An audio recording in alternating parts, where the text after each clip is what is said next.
আসসালামু আলাইকুম প্রিয় দর্শক, অন্য মঞ্চের আলোচনায় আপনাদের সকলকে আমন্ত্রণ জানাচ্ছি। সালাম আলাইকুম ফরিদ ভাই, আপনি কেমন আছেন? জি জি, ওয়ালাইকুম আসসালাম, ভালো আছি। এবং আপনি সহ আপনার দর্শকদের সালাম, নমস্কার এবং শুভেচ্ছা। শুনেন, 1 বছর থেকে বলে আসতেছি যে এই আমেরিকা ভারত এবং আওয়ামী লীগের 1 নম্বর বন্ধু হবে। তখন কিন্তু এই যে এই মুসলেকা সরকার, এই তারেক রহমান, বিএনপি, জামাত, হেফাজত, চামড়া নাইয়া পীর, চামড়া আলা পীর, চামড়া সারা পীর এবং যত ভাবির ফলার আছে, তখন কিন্তু আমেরিকা নিপাত যাক, আমেরিকা ধ্বংস। মসজিদে মসজিদে তখন আমেরিকার বিরুদ্ধে বরদোয়া করবে আর মিছিল করবে, আমেরিকা এই হোক, আমেরিকা সেই হোক। এটাই তো রাজনীতি। আমি বলেছি যে ভারত হচ্ছে চাণক্যের নীতির দেশ। ভারত হচ্ছে সেই ভূমিপুত্র যেখানে জন্ম নিয়েছিল চাণক্য। তারা চাণক্য নীতিতে চলে। তার কারণেই দীনেশ ত্রিবেদী হলো বাংলাদেশের রাষ্ট্রদূত। শুভেচ্ছা জানায়, স্বাগতম জানায় আমেরিকা। তো এটা দালমে কুস্ত কালা হয়, এই বোধ বাংলাদেশের। তারেক রহমান এমন একটা কেস্তি কলে পড়বে। আরো যদি বলি, জামালপুরের ভাষায় বলি বা নদীর ভাষায় বলি, পুকুরের ভাষায় বলি, কারেন্ট জাল দেখছেন তো? কারেন্ট জাল তৈরা জাল, যে জালটা ফিক্কা মারো ওখান থেকে বেরোনো যায়। কারেন্ট জালের মধ্যে যদি পড়ে, ওখান থেকে আপনি বেরোতে পারবেন না। কেসকি জালের মধ্যে আপনি আটকে যাবেন, পর আপনার মুর্দাটাই না বের করতে হবে, জিন্দা বানানো যায় না।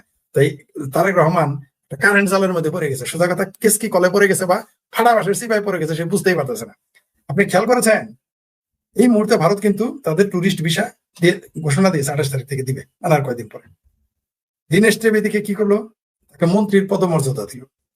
আবার এদিকে ভারত, এদিকে আবার আমেরিকা সমর্থন জানাইল, ওইদিকে আবার চীনের আরেক বড় সরকারি বড় নেতা বা মন্ত্রী সমমর্যাদার কেউ ভারতের সজিত দোভালের সাথে বৈঠক করে।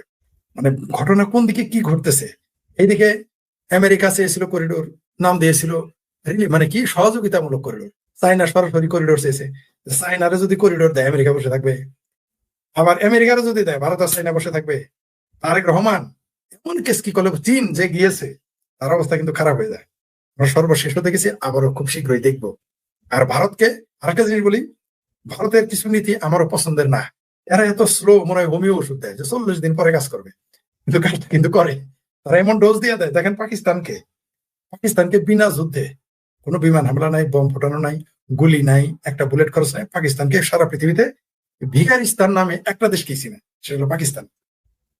কি কাজটাই করে দিয়েছে। তাহলে ভারত যখন বাংলাদেশকে নিয়ে কিন্তু খেলা শুরু করে নাই, শুধু ওই যে পুশিন নিয়ে, পুশ ব্যাক নিয়ে একটু দুষ্টামি করেছে ভারত, তাতে কিন্তু বাংলাদেশের, আমিও প্রথমে ভাবতাম যে ভারত কিছু বলে না, আমার রাগ উঠেছে। কালকেও আমি একটা পোস্ট দিয়েছি ভারতের উপর রাগ করে, মানে অন্যরকম ভাবে।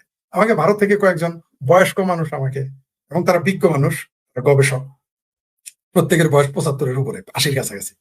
তারা আগে বললো, তুমি পোস্ট দিয়েছো, আমরা বুঝেছি ওটা ভারতকে নিয়ে দিয়েছে, কিন্তু ভারতকে তুমি বুঝবা না, তুমি ভারত সম্পর্কে অনেক বেশি জানো।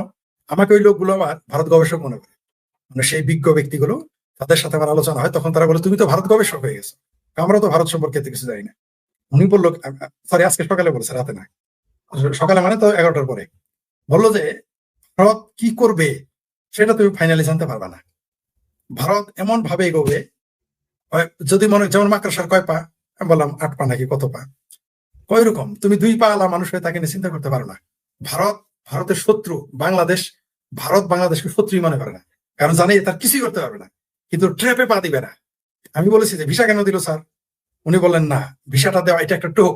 বলে যে তুমি যে ক্ষোভটা দেখাচ্ছ যে ভিসাটা দেওয়া তো, আমি বলেছি এই যে দেখেন, বাংলাদেশি লোক আপনাদের বলতেছে আপনারা নাকি ভয় পেয়ে গেছেন, আপনারা নাকি না খায় মরবেন, এই জন্য আপনারা ভিসা দিয়েছেন বাংলাদেশকে। বললো এটা আমাদের একটা টোপ। বর্ষি কয়, তুমি যখন মাছ মেরেছো কখন, মাছ শিকার করেছো? জি, আমি তো মাছেরই লোক। বললো যে মাছ শিকার করতে একটা টোপ দিতে হয়, অথবা সুন্দরবনে বাঘ ধরতে গেলে তুমি দেখবা সেখানে কোনো একটা প্রাণী রাখতে হয়। এই ভিসাটা হলো একটা টোপ ভারত সরকারের। বলে আপনি কেমনি বুঝলেন? এটা আমার অনুমান। তুমি যেমন অনুমান করে বলো, আমার অনুমান। বলো যে এটা তাদের টোপ, এটা তারা দেখতেছে কি করে। পাশাপাশি তারা দেখে নিল বাংলাদেশ কত উজাইতে পারে, বাংলাদেশ চরম পর্যায়ে উজায়, মানে আমাদের ভাষায় বললো, মানে সে অন্য ভাষা বলছে, মানে বুঝে হলো যে বাংলাদেশ কত উজাইতে পারে, ওই শব্দটা ইংরেজি ইউজ করেছে। বলো যে কত উজাইতে পারে আমরা তা দেখতেছি, ভারত সরকার তা দেখতেছে। প্রথমে বলেছিল আমরা, বলে আবার কথা ঘুরে ফেলে বলে যে ভারত সরকার এগুলো অবজার্ভ করতেছে। তোমার মতো ইউটিউবারের কথা যদি ভারত সরকার এটা শুনে থাকে, তাহলে তারা এত চিৎকার চেষ্টা সারাদিন ভারত ভাঙতে চায়, 7 সিস্টার খাইতে চাও, এইভাবে বলতেছে, তোমরা 7 সিস্টার খাইতে চাও, তোমরা আমাদের কলকাতা নিয়ে নিতে চাও, তোমরা আমাদের দিল্লি নিয়ে দিতে চাও, তোমরা আমাদের আসাম নিয়ে নিতে চাও, তোমরা আমাদের বিহার নিয়ে যেতে চাও। কারণ স্যার আপনি এগুলো দেখেন? বলে হ্যাঁ, আমি তোমাদের টিকটক এগুলো দেখি তো, যে তোমরা রিক্সাওয়ালা বলতেছে আমাদের বিহার নিয়ে নিবে, আমাদের কলকাতা। বিহারের লোকগুলোই যদি শুধু ভারতের সাথে বাংলাদেশের সাথে বিদ্রোহ করে, শুধু এক প্রদেশ বিহারের লোক পাঠিয়ে দিলে বিহারের পুলিশ, বিহারের যে যারা যে শক্তি আমাদের আছে, এদের যদি শুধু বাংলাদেশ পৃথিবীর মানচিত্রে থাকে, এগুলো তিনি তুমি আবার রাগ করো না, কারণ তুমি তো আবার মানুষ তো তোমার ভারত দালাল মনে করে, এটা আবার বলে তোমার তো ভারতের দালাল মনে করে, কিন্তু তুমি আসলে দেশপ্রেমী, তোমার দেশকে খুব ভালোবাসো, তুমি রাগ করো না। আমি কি আমাদের বিহারের মানুষগুলো পাঠিয়ে দিলে তোমাদের বাংলাদেশ অস্তিত্ব থাকবে না, আমাদের সৈন্য টৈন্য এগুলো কিছুই দরকার নেই। আমি বললাম স্যার কলকাতার কথা বললেন না কেন? তখন একটু কলকাতার লোকদের একটু গালি দিল, ওইটা আর বলা যাবে না সেন্সরের কারণে। উনি নিজে কলকাতার লোকদের পশ্চিমবঙ্গের লোকেরা যে ভাষায় গালি দেবে একটা গালি দিল। পশ্চিমবঙ্গের মানুষ ভালো না, তার ভাষায় আর কি, যারা রাজনৈতিক, এরা পড়ালেখা করে বিদ্যা অর্জন করে কিন্তু রাজনৈতিক কনসাসনেস তার ভাষায়, যে এটা খুব ভালো না এদের।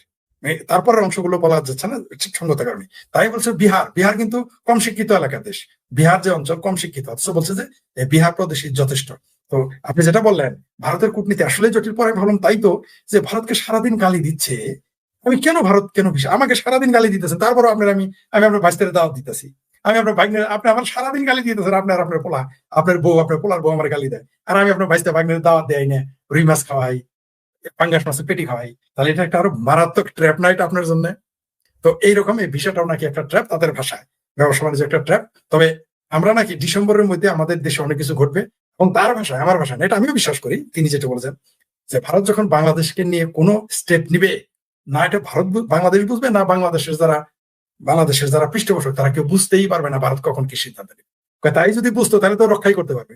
যেমন ধরো, জি বলেন। আপনার কথাটা সত্য। একটা জিনিস দেখেন আপনি, এই যে স্বামীর চিকিৎসায় ভারতে করানোর জন্য দীনেশ ত্রিবেদীর কাছে ভিসা চাইলেন নারী, আর এই নারীরই ভিডিও আছে যে উনি দিনে রাইতে দিল্লি না ঢাকা, ঢাকা ভারতের ওই যে হাতির সেই মাহুয়া ঠাউয়া ছিঁড়া ফেলাবে, হ্যাঁ স্লোগান আছে।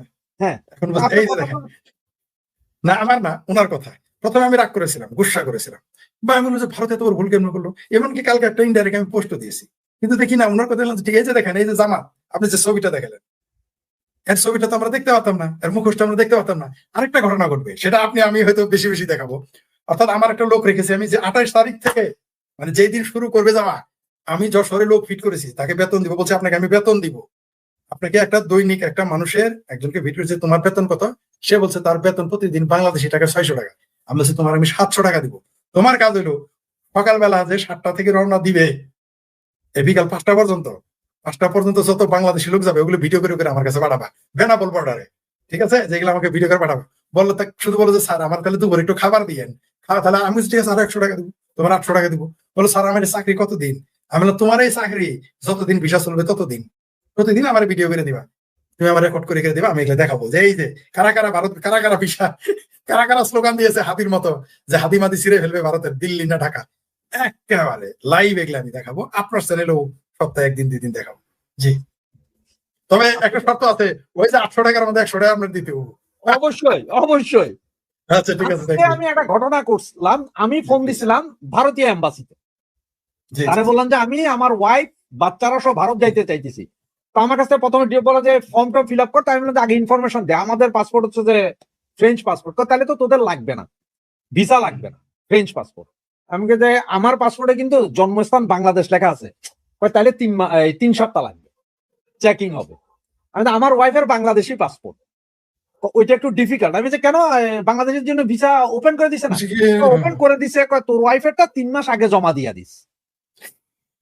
3 মাস আগে, তার মানে বুঝছেন, মানে ওই যে তাহলে ওনার কথাই ঠিক, যে এটা টোপ, দেখেন ভিসা দিব 3 মাস আগে, জমা দিতে হবে 3 মাস আগে, পাসপোর্টটা 3 মাস, মানে পাসপোর্টটা 3 মাস বন্দি যাচাই হবে, যাচাই করেন ওগুলো দেখবে আর কি, তারা ছবি দিয়ে তো স্ক্যান করে গুগলে মারলেই বাইরে আ যায়।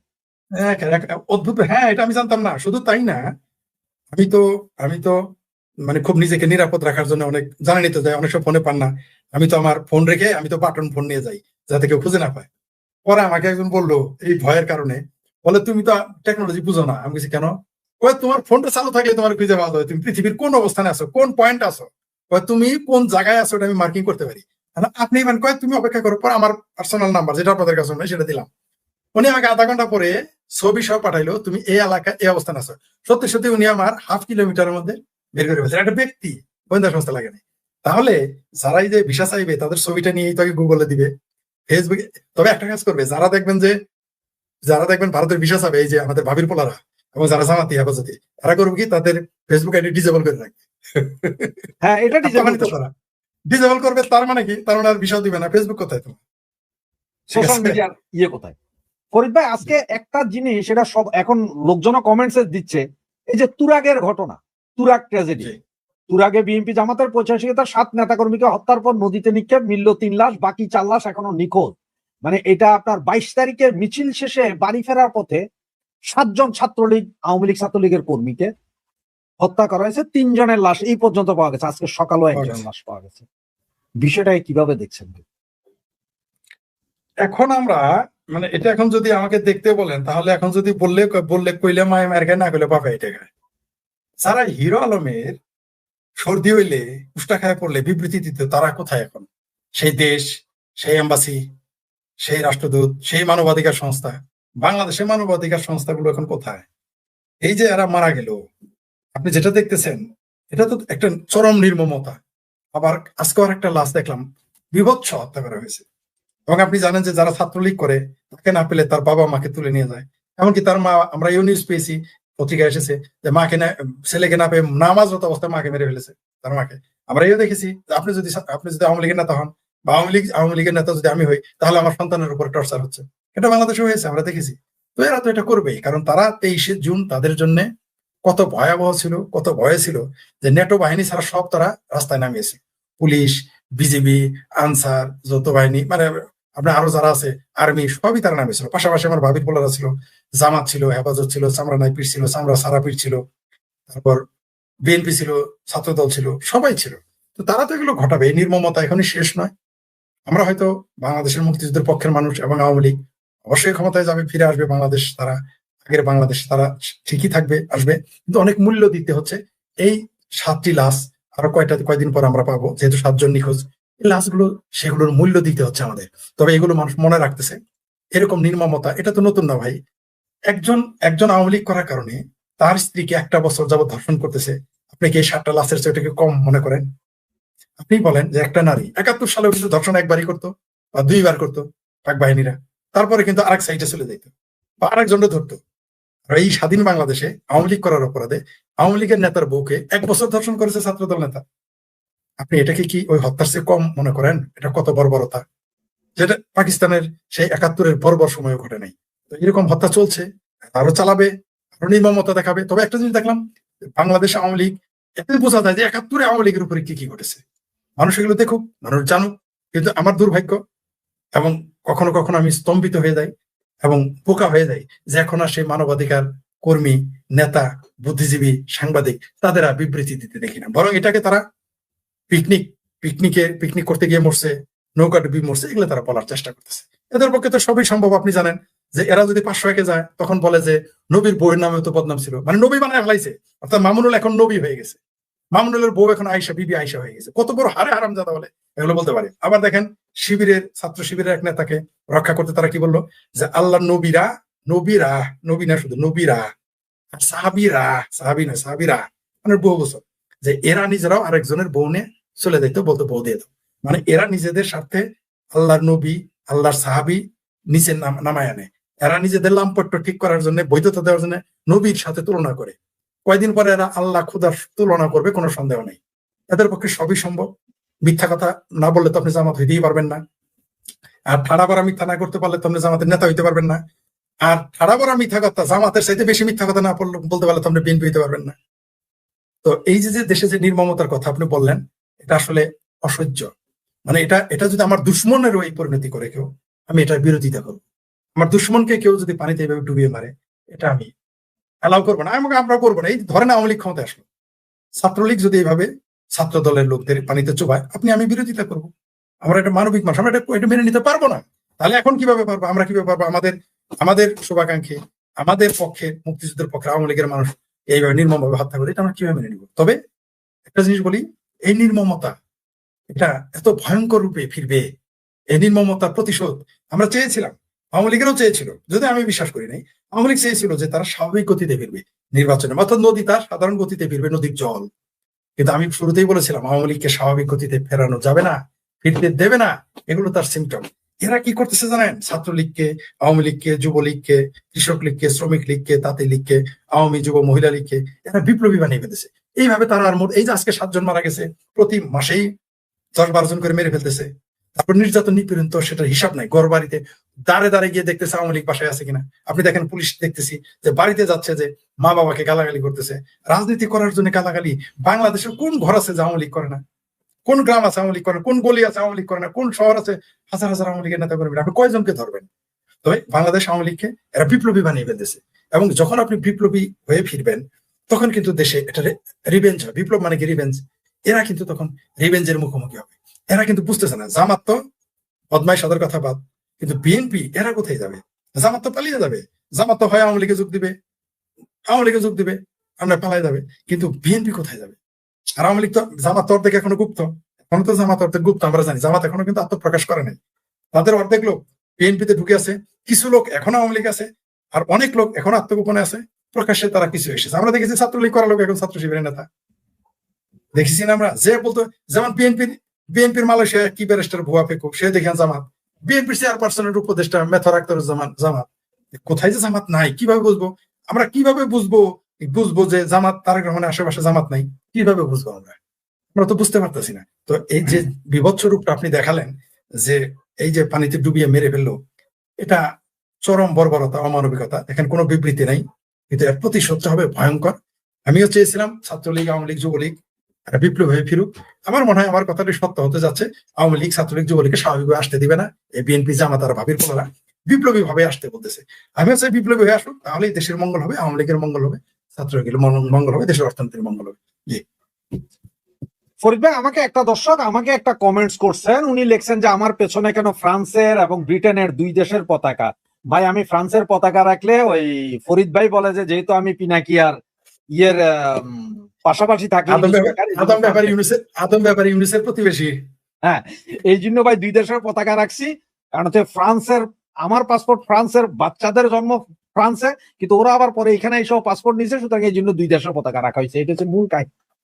ভাই, একটা জিনিস দেখায়, যেটা আজকে টিআইবি আপনার বন্ধু বান্ধবরা একটা নোটিশ করেছেন, সেটা হচ্ছে এই যে অন্তর্বর্তী সরকারের 1 বছরের সেবা খাতে 12,633 কোটি টাকা ঘুষ লেনদেন টিআইবি। পীর সাহেবদের জমানায় এত কোটি টাকা। আল্লাহর নবী আসলে ইউনূস। হ্যাঁ, নবী। এটা বাস্তব যে ওনারে তো আরো 50 বছর থাকার কথা কইছিল। অথচ টিআইবি হঠাৎ করে আস্তে আস্তে বেরোচ্ছে, কাহিনী কি? জি জি জি, শোনা, যখন টিআইবির আমার এই ভাইজানেরা, টিআইবির আমার বান্ধবীরা যখন ইউনুসের সামসামি করতো, আমি বলতাম ইউনুস যাওয়ার পরের দিনে কিন্তু এদের রূপটা পাল্টে যাবে, এবং শুরু হয়ে গেছে। আগে করছিল, ইউনুস যাওয়ার 3-4 দিন আগে কিন্তু ইউনুসের নামে কি যেন একটা রিপোর্ট করেছিল, তাদের কি যেন টাকা নেওয়ার জন্য। টাকা নেওয়ার পর 3 দিন চুপ ছিল। যাই হোক, এদের তো সভাপতির উদয় হবে না, এরা তো বদমাইশ। আসলে এরা তো অন্য দেশের, অন্য অন্য মানুষের, অন্য জাতির বিষয় তো সার্ভ করে। এরা এরকম বাটপারি করবে। তবে এরা একটু দেরি করে বলে ফেলেছে, তো টাকার সংখ্যাটা বোধহয় একটু বাড়বে, কারণ 12,000 কোটি টাকা তো সুইস ব্যাংকে গেছে। ওইগুলো কোথায় গেল? টাকার সংখ্যাটা বোধহয় একটু বাড়বে আর কি। কারণ আবার দেখেন, মৌলবীরা আবার তার নবী ঘোষণা দিয়েছিল, আবার বলছে মোহাম্মদ ইউনূস 2 নবী নামে আসছে। আর বলতো আরেক মৌলবী ছিল না, আফসারি নাকি খাপসারি, আর যেন নির্বাচন হয় না, এরকম চিৎকার করতো না। ধর্মের ওয়াজ মাহফিলে যায় বলে আল্লাহ নির্বাচনে যেন হয় না, সুদ করে ইউনূস থাকুক। এদের কাছে সুদখোর খুব ভালো। যাই হোক, এই দুর্নীতি ছিল। আমরা তো তখনও বলেছি এরা দুর্নীতি করতেছে। আমার বাবির পোলারা যারা ভাত পাইতো না, থাকতো শিবিরের মেসে, চলতো লোকাল বাসে, তারা 5 তারকা হোটেলে গিয়ে হাঁসের মাংস না খেলে পেট ভরে না, তাদের সেটা ভরে না। সেটা মানে পেট, তাদের সেটা ভরে না, তাদের জিবার চলে না। তো এতেই তো বোঝা যায় যে লোক শিবিরের মেসে ভাত খাইতো, যে ডাউলের মধ্যে পানি কতটুকু কম হয়, এতেই সে তৃপ্ত। অথবা কবে একদিন খাসির মাংস পাবে সপ্তাহে, তাই না? সপ্তাহে একদিন, কবে একদিন মাছ পাবে, এই চিন্তা করতো সেই লোক। যখন হাঁসের মাংস খায় 5 স্টার হোটেলে গিয়ে, তখন তো বুঝতে হবে যে এরা কি রকম দুর্নীতি করেছে। আমাদের ভাবির পোলাদের নামে তো বন্যার ত্রাণের কথা বাদ, তারা একটা চাকরি দিয়েও 20 কোটি টাকা নেওয়ার রেকর্ড। গাজীপুরের কাকে যেন কি করতে যে 20 কোটি টাকা চেয়েছিল না, তো 20 কোটি টাকা 10 কোটি তো সত্য, 10 কোটি হলো 5 কোটি। এক চাকরিতে যদি 5 কোটি আসে, তাহলে 12,000 কোটি টাকা তো খুব বেশি না। ডিসি নিয়োগে। আপনার সর্বশেষ প্রশ্ন, যেটা এক সময় বিএনপি জামাত বলতো যে, ছাত্রলীগ বলতো যে তোমরা পুলিশ ছাড়া রাস্তায় আসো, আমরা ঠিক আছে। আর একটা জিনিস তো আপনার মনে স্বীকার করবেন যে জামাতই একমাত্র দল যে যার লোক আওয়ামী লীগে আছে, বিএনপি তো আছে, জাতীয় পার্টিতে আছে, সব জায়গায় আছে, সব কিন্তু জায়গায় জামাতের ভিতরে কোনো আওয়ামী লীগ বিএনপি পাইবেন না, এটা আপনাকে স্বীকার করতে হবে। একটাও না, একটাও না। জি জি। এখন কথা হচ্ছে তারাই যখন বলতো যে পুলিশ ছাড়া আসো, সেই তারা এখন সেনাবাহিনী নিয়েও আছে।